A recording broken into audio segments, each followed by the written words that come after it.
La ferme de la Chapelle est un espace de la ville de Nancy dédié à l'art et à la culture depuis plus de 20 ans. Cette ancienne bâtisse du XVIIe siècle expose tout au long de l'année, mais organise également d'autres événements.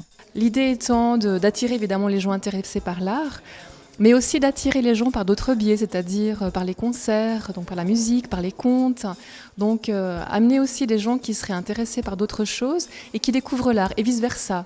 Intéresser les gens qui sont intéressés à l'art à d'autres médiums, comme justement la musique, les contes, les conférences. Mardi 14 septembre a eu lieu le vernissage de l'exposition In Vivo de la nudité, qui sera présentée durant un mois à la ferme de la Chapelle.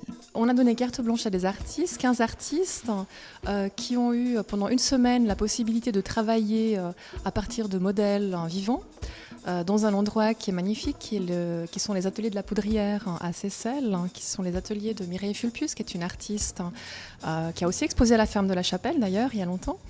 Et pendant 5 jours, ils ont travaillé sur le thème du corps à partir de ces modèles. Et nous, ce qu'on présente ici, c'est le résultat de ces 5 jours d'activité.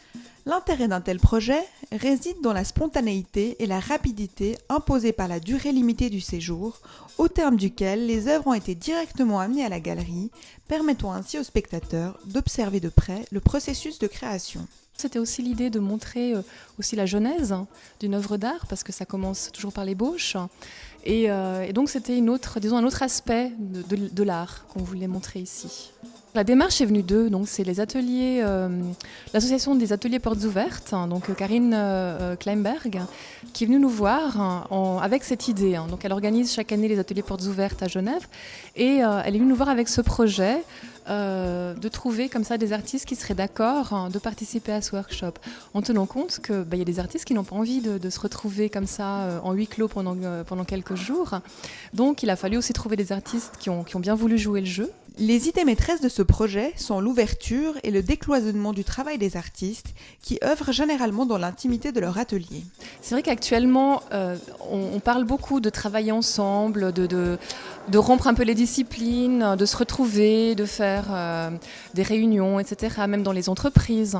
Donc c'est intéressant que, disons, ce concept soit aussi appliqué au monde de l'art, où en général les gens travaillent en solitaire dans leur atelier. C'est très très rare que les gens se voient pour travailler. Ça se faisait au temps des Beaux-Arts, mais maintenant, une fois qu'ils sont artistes tout seuls, ils travaillent en solitaire, et c'est uniquement le moment de l'exposition où ils sont confrontés vraiment au reste du public.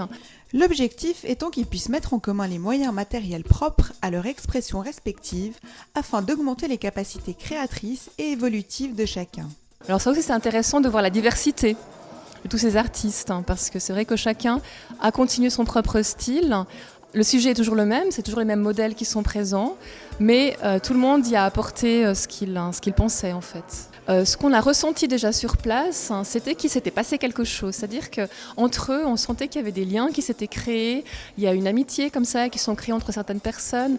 Il y a aussi eu des influences les uns sur les autres. Et puis je pense que de travailler ensemble, de vivre ensemble, parce qu'ils ont vraiment vécu sur place pendant 5 jours, ils ont mangé ensemble, ils ont vécu ensemble. Certains dormaient sur place en plus.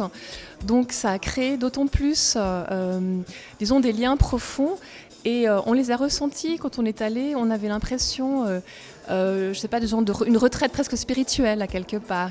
Une exposition à découvrir du 15 septembre au 17 octobre à la ferme de la Chapelle.